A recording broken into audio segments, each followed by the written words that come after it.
নমস্কার সকলকে। আমি বিশ্বজিৎ ঘোষ। আর আজকে আমি আলোচনা করব সমাজতত্ত্ব এবং ইতিহাস নিয়ে। সমাজতত্ত্ব এবং ইতিহাসের সংজ্ঞা, তাদের সম্পর্ক এবং তাদের মধ্যে পার্থক্য সমস্ত কিছু নিয়ে বিস্তারিত আলোচনা করব। তো চলো শুরু করি। প্রথমেই আমি ইতিহাস নিয়ে যদি আলোচনা করি তাহলে আমরা দেখতে পারবো ইতিহাস হচ্ছে মানুষের অতীতের পুনর্গঠন। এটি মানবজাতির অভিজ্ঞতার একটা গল্প।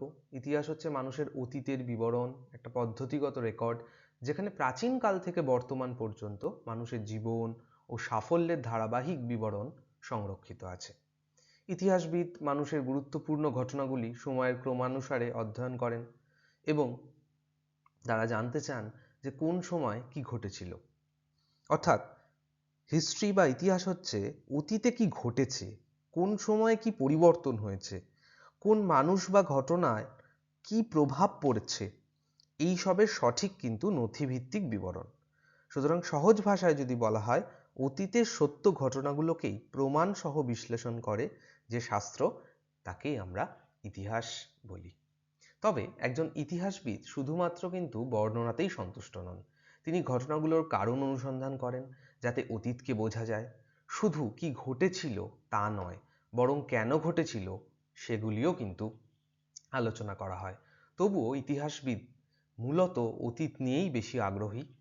তিনি বর্তমান নিয়ে ততটা চিন্তা করেন না এবং ভবিষ্যতের দিকেও তাকাতে অনিচ্ছুক। তবুও ইতিহাস বর্তমান ও ভবিষ্যতের সঙ্গে অতীতের সংযোগ রচনা করে। তাই বলা হয় ইতিহাস হলো অতীতের অনুবীক্ষণ যন্ত্র, বর্তমানের রাশিফল এবং ভবিষ্যতের দুর্বীক্ষণ যন্ত্র। নেক্সট আসি সমাজতত্ত্ব। সমাজতত্ত্ব কি? সমাজতত্ত্ব সমাজবিজ্ঞানের একটা শাখা, যেটা বর্তমান সমাজ নিয়ে বেশি আগ্রহী।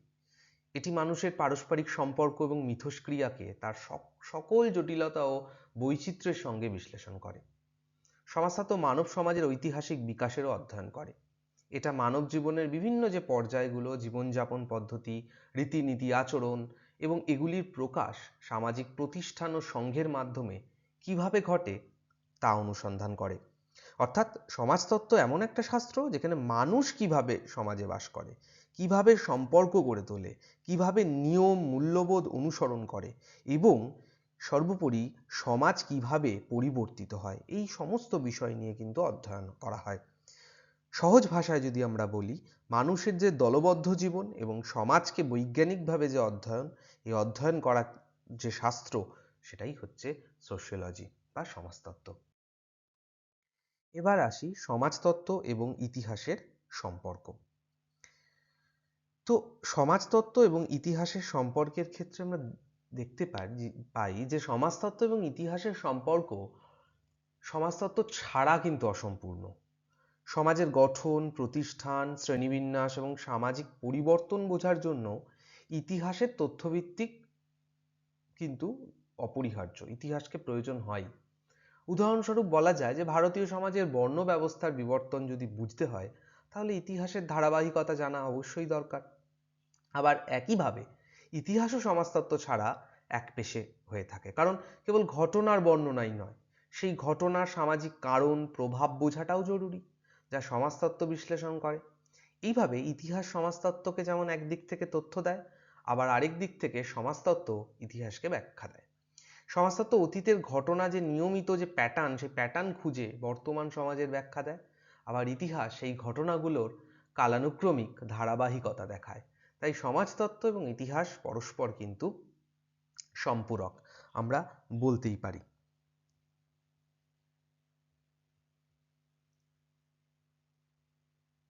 আমরা দেখতে পারি যে সমাজতত্ত্ব এবং ইতিহাস এই দুটোই কিন্তু মানুষ, সমাজ এবং সামাজিক পরিবর্তন নিয়ে কাজ করে এবং একটা ছাড়া আরেকটা সুতরাং একদম অসম্পূর্ণ। যেমন কিছু এক্সাম্পল দিই, যে সমাজ বোঝার জন্য আমাদের কিন্তু অতীতকে জানতেই হয়। ইতিহাস হচ্ছে জ্ঞান ভাণ্ডার। এটা বিভিন্ন সামাজিক বিজ্ঞান, বিশেষত সমাজতত্ত্বকে মূল্যবান উপাদান সরবরাহ করে। ইতিহাসে সামাজিক জীবনের দেখো বিভিন্ন স্তর, জীবনযাপনের ধরন, রীতিনীতি, সামাজিক প্রতিষ্ঠান প্রভৃতি বিষয়ে গুরুত্বপূর্ণ তথ্য রয়েছে। এই অতীত সম্পর্কিত তথ্য সমাজতাত্ত্বিকদের জন্য কিন্তু অত্যন্ত জরুরি, প্রয়োজন। যেমন ধরো একজন সমাজতাত্ত্বিক যদি বিবাহ ও পরিবার নামক সামাজিক প্রতিষ্ঠানগুলি অধ্যয়ন করতে চায়, তবে তাকে তাদের ঐতিহাসিক বিকাশ সম্পর্কেও কিন্তু জানতে হবে, হিস্ট্রিটাকে জানতে হবে, ইতিহাসটাকে জানতে হবে। একইভাবে দেখো ইসলামী সংস্কৃতির হিন্দু সংস্কৃতির ওপর কি প্রভাব ফেলেছে তা জানতে হলে ভারতের মুসলিম বিজয়ের ইতিহাস অধ্যয়ন করতে হবে। অর্থাৎ সমাজতাত্ত্বিকের জন্য কিন্তু এদিক থেকে ইতিহাস খুব অপরিহার্য। বর্তমান সমাজকে বুঝতে গেলেও অতীতের জ্ঞান প্রয়োজন হয় আমাদের, অতীতটাকে জানতে হয়, কারণ আজকের সমাজ অতীতের ধারাবাহিকই ফল। সুতরাং খুবই প্রয়োজন এই কারণে ইতিহাসকে। উপরন্তু সমাজতাত্ত্বিকরা প্রায়ই কিন্তু তুলনামূলক পদ্ধতির ব্যবহার করেন, যার জন্য ঐতিহাসিক তথ্য কিন্তু অপরিহার্য প্রয়োজন। উল্টো দিকে সমাজতত্ত্ব কিন্তু ইতিহাসকে সাহায্য করে। কিভাবে? ইতিহাসবিদরাও সমাজতত্ত্বের সাহায্য নেন। অতীতের ইতিহাসবিদরা মূলত দর্শনের সাহায্যে ঐতিহাসিক ধারণা, সমস্যার সমাধান করতেন, কিন্তু বর্তমানে প্রেজেন্ট সোসাইটিতে তারা কিন্তু সমাজতত্ত্বের ওপর বেশি করে নির্ভরশীল। আধুনিক ইতিহাস চর্চা ও আধুনিক সমাজতত্ত্ব উভয় ইতিহাস দর্শনের দ্বারা প্রভাবিত হয়েছে। সমাজতত্ত্ব ইতিহাসের জন্য একটি সামাজিক প্রেক্ষাপট প্রদান করে। আজকাল ইতিহাসকে সমাজ বৈজ্ঞানিক দৃষ্টিকোণ থেকে অধ্যয়ন করা হয়। বলা হয় সমাজগতভাবে গুরুত্বপূর্ণ ঘটনাগুলির মূল্যায়ন ছাড়া ইতিহাস একদমই অর্থহীন। আবার সমাজ সংক্রান্ত ঘটনা ছাড়া ইতিহাস নীরস, একঘেয়ে এবং প্রাণহীন হয়ে যায়। সামাজিক তাৎপর্যহীন ঐতিহাসিক ঘটনাই হলো মাংস, রক্ত, অস্থিযুক্ত দেহের মতো, কিন্তু প্রাণহীন। এমন অনেক ক্ষেত্রে দেখা যায় বর্তমানে অনেক স্কলার যারা রয়েছে তারাও কিন্তু হিস্ট্রি নিয়ে যারা রিসার্চ করছে তারাও কিন্তু তাদের টপিকের ক্ষেত্রে সোশিওলজিক্যাল অ্যানালাইসিস এই কথাটাকে জুড়ে দিচ্ছে, আমরা দেখতে পারি। সুতরাং সমাজতত্ত্ব ইতিহাস একে অপরের কিন্তু পরিপূরক। কারণ সমাজকে বোঝার জন্য একদিকে যেমন ধর অতীত জানা জরুরি, সোশিওলজি বর্তমানে যে সমাজ দেখছে সেই সমাজ কিভাবে গঠিত হলো তা জানতে কিন্তু ইতিহাসকে দরকার হয়। আজকের কাস্ট সিস্টেম বুঝতে হলে তার ইতিহাস জানতে হবে, কিভাবে বর্ণ ব্যবস্থা তৈরি হয়েছে এগুলো জানতে হবে। আর অন্যদিকে সোশিওলজির ক্ষেত্রে ইতিহাসের যে ব্যাখ্যা দিতে গেলে সোশিওলজিরও সাহায্য দরকার। যেমন হিস্ট্রি শুধু বলছে যে ধরে নাও 489 খ্রিস্টাব্দে এই ঘটনা ঘটেছিল, কিন্তু কেন ঘটেছিল, সমাজ কিভাবে প্রতিক্রিয়া জানিয়েছিল তা ব্যাখ্যা করতে গেলে সোশিওলজিক্যাল ধারণা দরকার।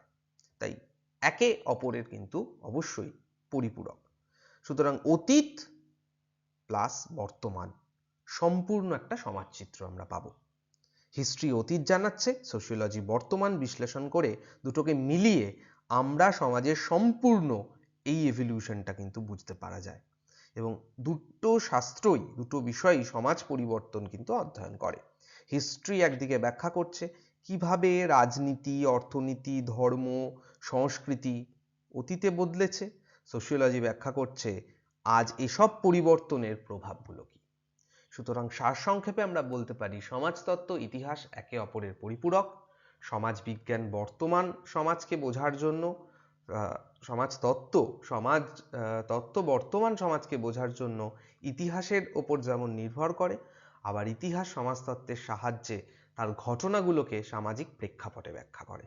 তাই এই দুটোর যৌথ অধ্যয়ন মানব সমাজের সম্পূর্ণ রূপ বোঝার জন্য অপরিহার্য ভূমিকা কিন্তু গ্রহণ করে।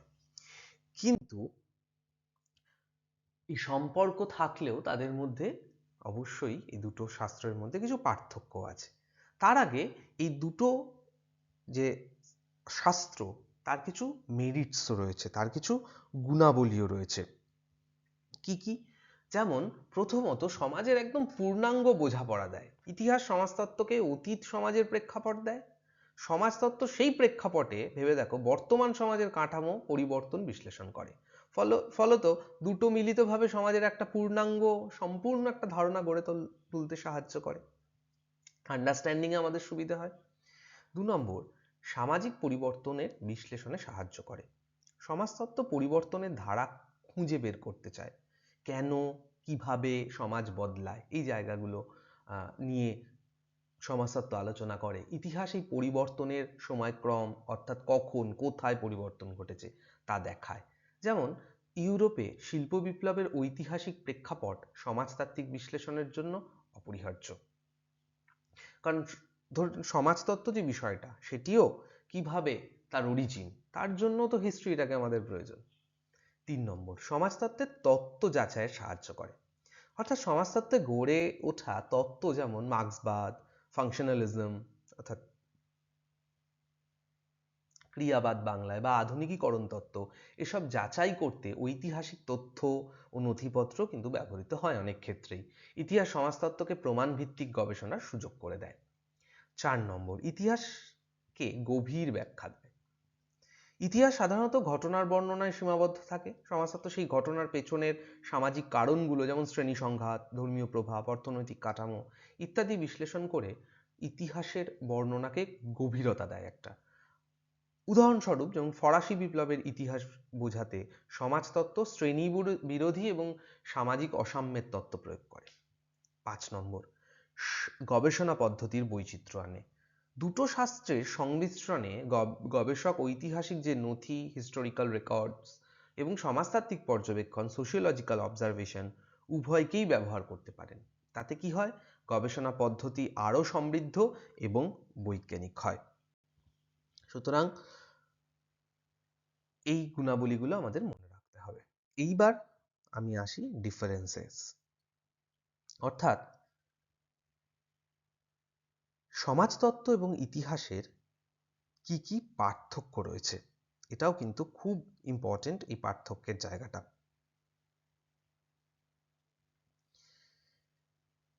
কি কি পার্থক্য রয়েছে চলো দেখে নিই। প্রথম হচ্ছে দৃষ্টিভঙ্গির পার্থক্য, এটা মাথায় রাখতে হবে।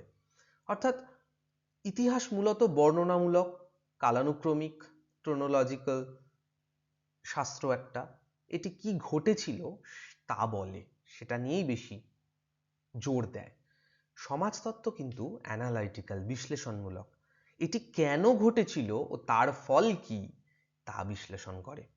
এই পার্থক্যের কারণেই অনেক সময় দুটি শাস্ত্রের মধ্যে যে সমন্বয় সেটা কিন্তু কঠিন হয়ে পড়ে, আমাদের মনে রাখতে হবে। অর্থাৎ ভাবধারাগত জায়গা থেকেও কিন্তু এটি আলাদা। সোশিওলজির ক্ষেত্রে আমরা comparative, analytical, scientific, explain why society work this way, এই জায়গাটাকে গুরুত্ব দিই। হিস্ট্রির ক্ষেত্রে ডেসক্রিপটিভ, ক্রোনোলজিক্যাল, এভিডেন্স বেসড, অর্থাৎ explain what happened in the past, এই জায়গাটা গুরুত্বপূর্ণ। 2 নম্বর, তথ্যের সীমাবদ্ধতা। কি বলছে তথ্যের সীমাবদ্ধতার ক্ষেত্রে? অর্থাৎ ইতিহাসের তথ্য অনেক সময় অসম্পূর্ণ বা পক্ষপাত দুষ্ট হতে পারে। ফলে সমাজতত্ত্ব ওই তথ্যের ওপর নির্ভর করলে অনেক ক্ষেত্রে গবেষণায় ভুল ব্যাখ্যা আসতে পারে। যেমন উপনিবেশিক আমলের ইতিহাসে ব্রিটিশ লেখকদের দৃষ্টিভঙ্গি অনেক সময় কিন্তু পক্ষপাতপূর্ণ। আমরা ডিসকোর্স পড়তে গিয়ে, কলোনিয়াল ডিসকোর্স পড়তে গিয়ে সেটা লক্ষ্য করেছি। 3 নম্বর, তত্ত্ব প্রয়োগের কিন্তু একটা সমস্যা থেকেই যায়। অর্থাৎ ইতিহাস সাধারণত নির্দিষ্ট ঘটনা বিশ্লেষণ করে, কিন্তু সমাজতত্ত্ব কিন্তু সাধারণীকরণ, জেনারেলাইজেশনের দিকে বেশি যায়। ফলে সমাজতত্ত্বের তত্ত্বগুলো অনেক সময় ঐতিহাসিক বাস্তবতার সাথে খাপ খায় না। যেমন ইউরোপীয় সমাজে গড়া তত্ত্ব ভারতের ঐতিহাসিক প্রেক্ষাপটে সবসময় কিন্তু প্রযোজ্য হয় না। কিছু পদ্ধতিগত দ্বন্দ্বও আছে, পার্থক্যের ক্ষেত্রে আমরা লক্ষ্য করতে পারি। অর্থাৎ ইতিহাসের যে গবেষণা পদ্ধতি, এইটা অনেকটাই বর্ণনা নির্ভর, আর সমাজতত্ত্ব, পরিসংখ্যান, সমীক্ষা, বিশ্লেষণমূলক পদ্ধতি বেশি ব্যবহৃত হয়। এই দুটো পদ্ধতির মিল ঘটানো অনেক সময় গবেষণায় কিন্তু জটিলতা সৃষ্টি করে। এবং 5 নম্বর, স্বাধীন পরিচয় হারানোর আশঙ্কা। অর্থাৎ সমাজতত্ত্ব তো একটা ইন্ডিপেন্ডেন্ট সাবজেক্ট, আবার হিস্ট্রিও একটা ইন্ডিপেন্ডেন্ট সাবজেক্ট। সুতরাং সমাজতত্ত্ব যদি অতিরিক্তভাবে ইতিহাস নির্ভর হয়ে পড়ে, তবে তার স্বতন্ত্র, তবে তার ইন্ডিভিজুয়ালিটি, এই জায়গাটা, এই বিশ্লেষণাত্মক চরিত্র তো সে হারাতে পারে। আবার ইতিহাস একইভাবে, ইতিহাস যদি সমাজতত্ত্বের তত্ত্বে সীমাবদ্ধ হয়ে যায়, তবে তার বর্ণনামূলক সৌন্দর্য আবার নষ্ট হয়ে যাবে। তাই উভয়ের ভারসাম্য রাখা কিন্তু জরুরি। তো এই ডিফারেন্সেসগুলো কিন্তু খুব ইম্পর্টেন্ট। এছাড়া গবেষণার ক্ষেত্র নিয়ে যদি আমরা আলোচনা করি, যে গবেষণার ক্ষেত্রের আমরা কি দেখতে পাই, দেখবে সোশিওলজির ক্ষেত্রে পারিবারিক সম্পর্কগুলো নিয়ে আমরা আলোচনা বেশি করা হয়। সোশিওলজিতে সামাজিক সমস্যাগুলো নিয়ে বেশি আলোচনা করা হয় গবেষণা ক্ষেত্রে। ক্রাইম, পভার্টি, ইনইকুয়ালিটি, এই রকম ধরনের বিভিন্ন সামাজিক সমস্যা, আধুনিক পরিবর্তন নিয়ে সোশিওলজি গবেষণা ক্ষেত্র, গ্লোবালাইজেশন, আরবানাইজেশন, এগুলো নিয়ে আলোচনা করা হয়। এছাড়াও অবশ্যই সামাজিক প্রতিষ্ঠান, ফ্যামিলি, এডুকেশন, রিলিজিয়ন, এই জায়গা হচ্ছে গবেষণার ক্ষেত্র। কিন্তু অন্যদিকে হিস্ট্রির ক্ষেত্রে যদি আমরা দেখি, তাহলে আমরা দেখব যে রাজা মহারাজা ও রাজনৈতিক ঘটনাগুলো নিয়ে আলোচনা হয়, যুদ্ধ, বিপ্লব, সভ্যতার উন্নতি, পুরাতত্ত্ব, দলিল, শিলালিপি, প্রাচীন সমাজের জীবনযাত্রা, এই গুলো নিয়ে ইতিহাসে গবেষণা ক্ষেত্র। তাহলে গবেষণা ক্ষেত্রের দিক থেকেও কিন্তু পার্থক্য লক্ষ্য করা যায়, আমরা আলোচনা করতেই পারি। গবেষণা পদ্ধতির ক্ষেত্রেও তো আলোচনা করলামই, যেমন সোশিওলজির পদ্ধতির ক্ষেত্রে মনে রাখতে হবে survey, interview, case study, observation, statistical analysis, এইগুলো, অর্থাৎ সোশিওলজি বর্তমান সমাজকে জীবিত সমাজ হিসেবে দেখেছে, যেখানে আপনি মানুষের সঙ্গে কথা বলতে পারেন। কিন্তু হিস্ট্রির পদ্ধতির ক্ষেত্রে কি? Archaeological evidences, written records, official documents, diaries, letter, old coins, এই জায়গাগুলো, অর্থাৎ হিস্ট্রি অতীত সমাজ দেখে, যেখানে মানুষের সঙ্গে কথা বলা যায় না, তাই প্রমাণ ব্যবহার করতে হয়। এখানেও ডিফারেন্সেস, উদ্দেশ্যর ক্ষেত্রেও ডিফারেন্সেস আমরা দেখতে পারি। সোশিওলজি কি? সমাজের নিয়ম, কাজকর্ম, সমস্যা, অসমতা, দলবদ্ধতা, পরিবর্তন, এই সব বিশ্লেষণ করে, এগুলোই মেন উদ্দেশ্য সোশিওলজির। হিস্ট্রির উদ্দেশ্য কি? অতীতের সত্য ঘটনা সাজানো এবং অতীত সমাজের ধারাবাহিক বোঝানো। তো এই হলো ডিফারেন্সেস। এবার আসি যে আর sociology and history different from each other. সমাজতত্ত্ব এবং ইতিহাস, এই দুটো বিদ্যা তাদের পদ্ধতি, দৃষ্টিভঙ্গি, উদ্দেশ্যের দিক থেকে পরস্পর থেকে ভিন্ন, আমি আলোচনা করলাম। জে.এইচ গোল্ডস্টপ বলছেন, সমাজতত্ত্ব ইতিহাসের মধ্যে মূল পার্থক্য হলো তাদের সময় নির্ভর দৃষ্টিভঙ্গি। ইতিহাস অতীতমুখী, সমাজতত্ত্ব বর্তমানমুখী। এক কথা এটা আমরা বলতে পারি। ইতিহাসবিদরা তাদের অনুসন্ধানকে সময় ও স্থানের নির্দিষ্ট প্রেক্ষাপটে উপস্থাপন করছেন, তেমনি অন্যদিকে সমাজতাত্ত্বিকরা বিশ্বাস করেন তাদের বিশ্লেষণের সময়, স্থানের সীমা অতিক্রম করে সমাজের সাধারণ নিয়ম ও প্রবণতা ব্যাখ্যা করতে তারা সক্ষম। ইতিহাসবিদরা মূলত বিশেষ ঘটনা, যেমন নির্দিষ্ট বিপ্লব, যুদ্ধ বা ব্যক্তিগত কার্যকলাপে আগ্রহী। সমাজতাত্ত্বিকরা কিন্তু এগুলিকে সাধারণ সামাজিক প্রপঞ্চ, সোশ্যাল ফেনোমেনা হিসেবে বিশ্লেষণ করেন। অর্থাৎ ইতিহাস অনন্য ও বিশেষ ঘটনায় আগ্রহী এবং সমাজতত্ত্ব নিয়মিত ও পুনরাবৃত্ত সামাজিক ঘটনার প্রতি কিন্তু মনোযোগ দেয়, মনে রাখতে হবে। সুতরাং সবশেষে বলবো, সমাজতত্ত্ব সামাজিক জীবনের বিজ্ঞান, এটা বর্তমান সমাজের নিয়ম, সম্পর্ক, সংস্কৃতি, পরিবর্তন, এইগুলোর সমস্যা নিয়ে ব্যাখ্যা করে। আর হিস্ট্রি হচ্ছে অতীত সমাজের নথিভিত্তিক গল্প, কিভাবে সমাজ তৈরি হলো, কিভাবে বদলালো, তা বলে দেয়। দুটো মিলিয়ে আমরা কিন্তু জানতে পারি যে সমাজ অতীতে কেমন ছিল, এখন কেন এমন, এবং ভবিষ্যতে কিভাবে বদলাতে পারে। সুতরাং সমাজতত্ত্ব ও ইতিহাস দুটো আলাদা কিন্তু আন্তর্নির্ভর শাস্ত্র। একদিকে ইতিহাস সমাজতত্ত্বকে অতীতের ভিত্তি দেয়, অন্যদিকে সমাজতত্ত্ব ইতিহাসকে বিশ্লেষণাত্মক শক্তি দেয়। সমাজতত্ত্ব বর্তমানকে বুঝতে অতীতের সাহায্য নেয়, আর ইতিহাস অতীতকে বুঝতে সমাজতাত্ত্বিক ধারণা গ্রহণ করে। তাই দুটি শাস্ত্রের পারস্পরিক সম্পর্ক মানব সমাজের সামগ্রিক বোঝাপড়ায় অপরিহার্য। যদিও তাদের মধ্যে কিছু পদ্ধতিগত পার্থক্য, সীমাবদ্ধতা আছে, আমি আলোচনা করলাম তোমাদের সাথে, তবু একে অপরের সহযোগিতা ছাড়া সমাজবিজ্ঞান বা মানববিদ্যা কখনোই পূর্ণতা পায় না। শেষ পর্যন্ত বলা যায়, ইতিহাস একটি বিশদ নির্দিষ্টকরণমূলক শাস্ত্র এবং সমাজতত্ত্বকে একটি সাধারণীকরণমূলক বিজ্ঞান হিসেবে উল্লেখ করা যেতেই পারে। এই হলো আজকের গোটা আলোচনা। আমি সহজভাবেই তোমাদের সাথে আলোচনা করার চেষ্টা করলাম। আশা করি তোমরা বুঝতে পেরেছো। এরপরও যদি কোনো জায়গা নিয়ে তোমাদের বুঝতে অসুবিধে হয়, তাহলে অবশ্যই কিন্তু তোমরা আমাকে জানাবে। নেক্সট সমাজতত্ত্বের সাথে আরও কিছু সোশ্যাল সায়েন্সের রিলেশনশিপ অ্যান্ড ডিফারেন্সেস নিয়ে আমি আলোচনা করব। তো দেখা হচ্ছে নেক্সট ভিডিওতে। তোমরা সকলেই সুস্থ থাকো এবং আনঅফিসিয়াল সোশিওলজির পাশে থেকো। অবশ্যই প্রত্যেকে সাবস্ক্রাইব করো এবং এটা আমার রিকোয়েস্ট যে প্রত্যেকে তোমরা যারা ছাত্রছাত্রী তারা আমার এই ভিডিওটাকে তোমার বন্ধুবান্ধবদের সাথে শেয়ার করো। থ্যাংক ইউ সকলকে। দেখা হচ্ছে নেক্সট ভিডিওতে।